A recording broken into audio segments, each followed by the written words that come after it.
Assalomu alaykum avvalambor. Hurmatli tomoshabinlar, obunachilar.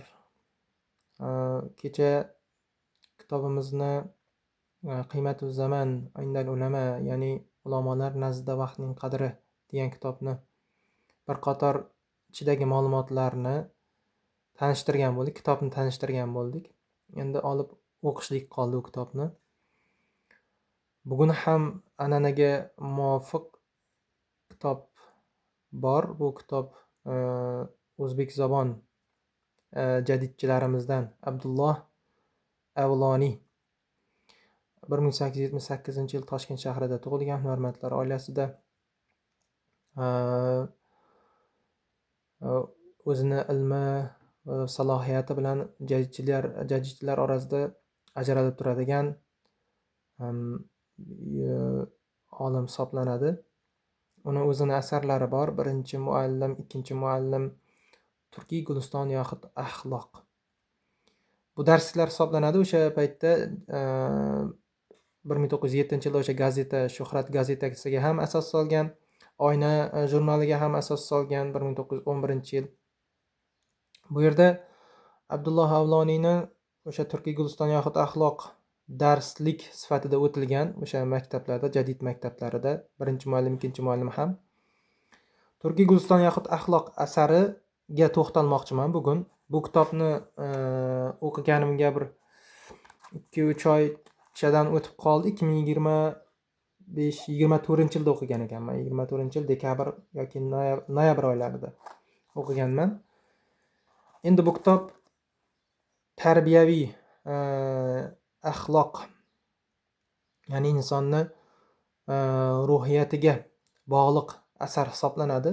Ya'ni insondagi o'sha xulq, atvor, tarbiyasi, yaxshilik yoki yomonligi, g'azabi yoki hasadi yoki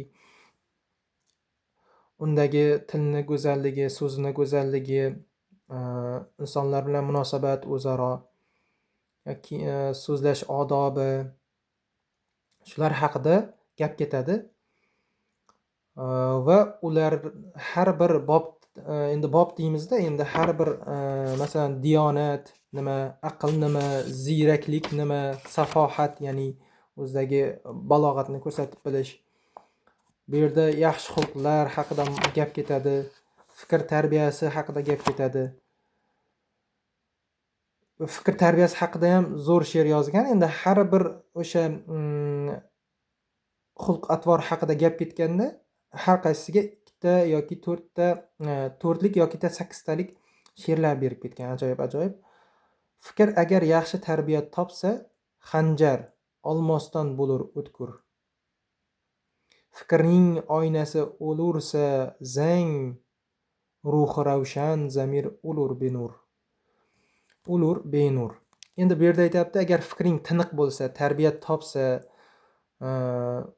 u pichoqdan yoki olmosdan yoki boshqa narsalardan o'tkir bo'ladi va fikriy qaloqlik, fikriy qaramlik bo'lmaydi degan ma'noda aytayapti endi ikkita baytda. Ikkita baytida aytayaptiki, keyingi agar fikring zanglagan bo'lsa, oynasi o'lursa zang, ya'niki oynaga zang tegmaydi, o'zi oyna chang bo'lib qolsa, oynada aks ko'rinmaydi. Inson fikri tarbiyalanmagan bo'lsa, aqliy ziyraklik bo'lmasa, inson o'zini tanimaydi. U birovni maqsadlariga xizmat qiladi degan ma'noda aytilyapti. Va oxiri xayrlik bilan tugamaydi-da. Fikr tarbiya bo'lmasa, yomon yo'llarga kirib ketish bo'ladi, yomon yo'llarning yomonligini bilmay qoladi. Shu haqida gap ketadi. Endi Abdulloh Avloniy bu jadidchi olim va jadidchi o'sha davrda o'sha davrning farzandlariga tushuntirmoqchi bo'lgan.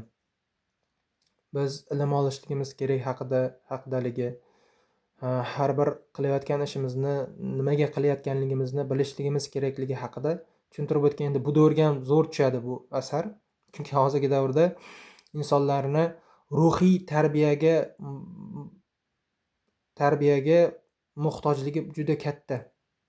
Insonlar hozirgi davrda, men moddiyatni zo'r demayman, O'zbekistonning moddiyatini, lekin oldingi holiga qaraganda yaxshi. Chunki har 2-3 odamdan bittada yoki 5 ta odamdan bittada mashina bor.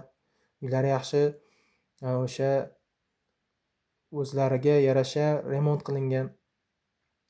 Remont so'zi ham o'zi ruscha so'z bo'lib ketib qoldi. Lison to'g'risida ham, ya'ni hifz lison to'g'risida ham bor.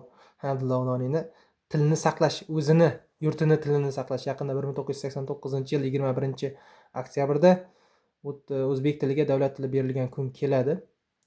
Bu bo'yicha ham xudo xolasa bitta chiqish qilarmiz.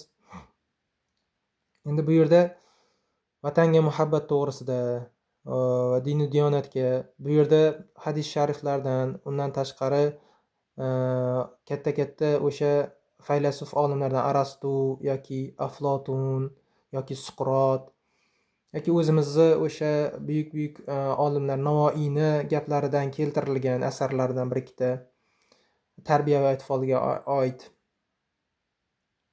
Endi undan tashqari bu kitob o'sha davrda yozilgan. Endi bu kitobni yozilganiga salkam 100 yildan oshdida. 100 yil. 100 yillik tarixi bor kitob bu ham. Endi menda bir fikr paydo bo'ldiki, bu kitobni maktablarga darslik sifatida kiritilishi kerak deb o'ylayman. Chunki to'g'ridan-to'g'ri tayyor programma turibdi-da. Siz qiynalib o'tirmaysiz, uni darsligidan olsakmikin, bunikidan olsakmikin, qayerdan topamiz ma'lumotni o'zi tayyor turibdi. Tarbiya degan dars bor maktabda, 1-sinfdan 11-sinfgacha o'tiladi. Tayyor shu narsani o'tsa bo'ladi. Tarbiyada ham shu kiyinish estetikasi, so'zlash odobi, boylik haqida, ilm haqida gap ketadi u yerda ham. Kimlarnidir Konfutsiyni yoki Biruniyni yoki Zamaxshariyni yoki Suqrotni qaysidir iqtiboslari keltiriladi unda ham. Bunda ham bor-da u narsalar. Lekin bu afzalroq deb bilaman.